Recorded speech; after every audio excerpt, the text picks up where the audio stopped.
Lombukiso uhlelwe ngumbutho wezokuvikela kulelizwe kanye wamaphoyisa ubandakanya imibutho yamazwe ehlukene. This is actually the first year ever that we have 9 national pavilions, whereas, in the history of AAD. So that has been quite a big feat for us. But the response from the public, especially looking at the 2 days that we've had, has been quite amazing for us. Izivakashi ziwuthakasela Lombukiso.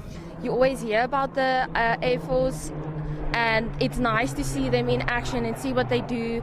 And we just said we definitely wanted to come to the next one, but then COVID happened. The air show is something very enjoyable for us as a family. We stay close by here, and it's also enjoyable for the kids to get to know more about what the country offers. It's sad not to hear the noises, the planes flying, and it's Heritage Weekend, so it's a good time to be here.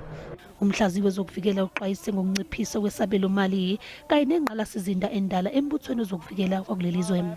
The SANDF is very thinly stretched. We've got deployments in Mozambique, we've got troops in the DRC, we've had troops in KZN with first the rioting and then the floods. So the SANDF are constantly being called on to do many different things, but their budget is shrinking year after year. Lombukiso odonse izinsuku ezinhlanu uphele izolo.